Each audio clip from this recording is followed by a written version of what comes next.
Donald Trump has doubled down on his claim that the election is rigged against him. He won't say whether he'll accept the results, breaking a long tradition in our democracy. Well, I disagree with Mr. Trump on this issue. The election is not rigged. So I have full faith and confidence in the outcome of the election in this district and across this country. And I would urge candidates across this country to accept the outcome. Tens of millions of Americans are rightly concerned that the 2020 election featured unprecedented voting irregularities, unconstitutional overreach by unelected state officials and judges ignoring state election laws, and a fundamental lack of ballot integrity and ballot security. So that is Representative Elise Stefanik. And let's be clear, there are a lot of politicians on the right, Republican politicians that say that the election was stolen, that the whole thing's untrustworthy, we need to strip away people's right to vote, all of that. And genuinely believe it. Now, she is saying it, but she doesn't actually believe that that's true. She was very clearly on tape just a couple of years ago on the exact opposite side of that conversation. But then she apparently read the room and realized, if I want to do well in this party, I need to pretend that the election was stolen. I need to jump into the big lie. And she has done that, and it looks like she might be rewarded for it. Apparently, according to CNN, there's conversations going on at Mar-a-Lago where Elise Stefanik might be Donald Trump's vice president candidate if he runs again in 2024.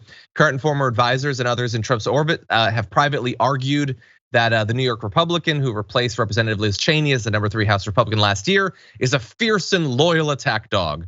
Not loyal to the truth, to be clear, or to democracy or the Constitution or any of that, but loyal to, I guess, whoever it is that can pay her or give her an opportunity. So anyway, Trump he's not committed to the idea of having a female running mate, but he likes the idea, and she might be the front runner for that at this point, Brett.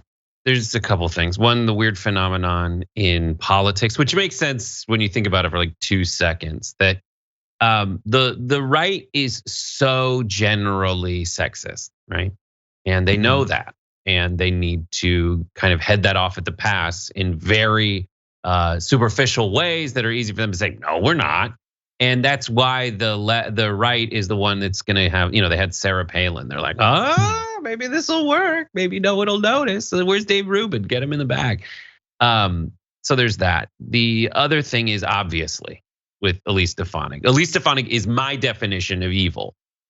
She is someone who will abandon all principles that she represents outwardly at one point, just for the naked pursuit of power, and that's what she's doing. Obviously, she's going to take this. Obviously, if she's just some person in politics, and she can be the #3 person in her party by changing one opinion, even though it undermines the concept of democracy in America, obviously she's gonna do it. And once she's done that, she'll do anything. Yeah, she's abandoned all hope effectively. That's evil stuff. I agree. In some ways more so than a person who, when you look in their eyes, there's nothing there. You just see, your face reflecting off the back of their skull like a Marjorie Greene. She says things, but the conscious decision to side with evil seems worse almost. And all I can do is point out so the calculus that you have to do if you're an activist on the left is learn from that. Like, you break horses so you can ride them. So someone basically broke her into being this person who will fit what the right's base wants. How does the left break its leadership into giving them what they want in a position of power? But I will say, in what I've seen from Bernie lately and what I've seen on the right, is it's still Elise Stefanik. It's still the person who was going to do anything to get power, not to help the base anyway. So they're going to be in power and not help their base. That's going to be the result of it. How do you get someone to be in power and actually help the base? That's the nut you got to crack. Sure.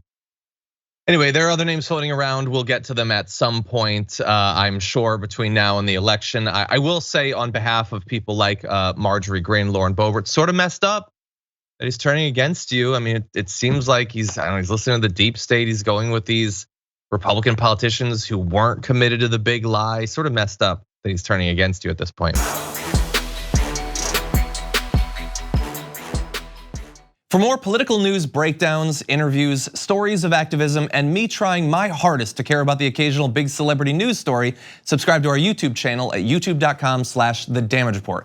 And you can ring the bell wherever it is so you don't miss anything.